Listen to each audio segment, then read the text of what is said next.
na rin binuksan o minarkahan sa pre-trial conference ang selyadong kahon ng tax records ni Vice President Sara Duterte at kanyang asawa sa gitna ng pagtutol ng defense team. Pero may pwede pang gawin, ayon po yan sa dating Commissioner ng Bureau of Internal Revenue. At nakatutok si Sandra Aguinaldo. There being no further matters at this stage, this pre-trial conference is hereby concluded. Natapos ang pre-trial conference kahapon nang hindi nabuksan o namarkahan man lang ang kahong ito na naglalaman ng tax records ni Vice President Sara Duterte at kanyang mister na si Attorney Mans Carpio. Ito rin ang kahon galing sa Bureau of Internal Revenue o BIR na ipiniresenta noon sa House Committee on Justice. Sinubukan noong buksan pero natalo ang motion ng pagbutuhan ng mga miyembro ng komite. Sa pre-trial conference, sinubukan muli ng prosecution na pabuksan ang kahon at pamarkahan ang mga dokumento pero tinutulan ito ng defense team ng bise. Ang naging huling pasya, sa mismong impeachment trial na lang ito talakayin. Ayon kay Senate Secretary Renato Bantug, nasa custody ng kanyang opisina ang naturang kahon.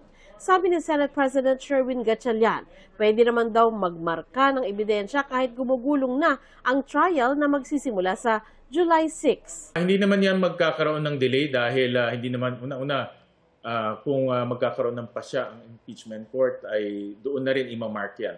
No? Pwede naman i-mark yan during the morning. Ginawa yan yung during the corona impeachment. Sabi ng prosecution, wala dapat question kung anumang ebidensya ang nais pamarkahan nila. It only speaks to us one thing, no? Na parang takot sila mabuksan itong box na ito. No? Baka ito yata yung smoking gun. Very important po yan doon sa unexplained wealth, no? This is the only way we can actually explain kung tama ba po yung naka-reflect sa SALN na declared asset, declared liability at saka yung legal lawful income na tinatanggap na ating Vice Presidente. Sagot naman ng kampo ng bise, walang kapangyarihan ng clerk of court na maglabas ng ruling sa anumang motion nila. Impeachment court daw ang magre-resolba nito.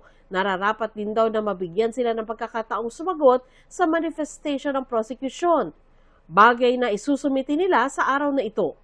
Si dating Bureau of Internal Revenue Commissioner Kim Menares, nagbabala na malinaw sa batas na hindi basta-basta binubuksan ang tax records ng isang tao dahil sa karapatan nito sa privacy.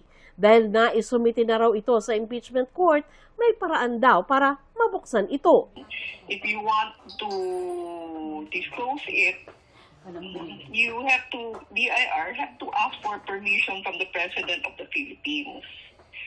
Then secondly, you can only disclose it because there's to a foreign government because of the exchange of information.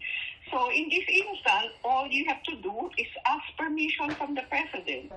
Sa July 6 na ang simula ng paglilitis sa bise. Sabi ni Senador Panfilo Lacson, isa sa tatayong senator judge sa trial, dapat payuhan ng impeachment court ang defense at prosecution na iwasang magkomento sa merits ng kaso.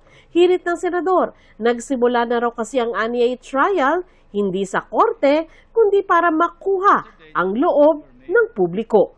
Sandra Aguinaldo, nakatutok, 24 Oras.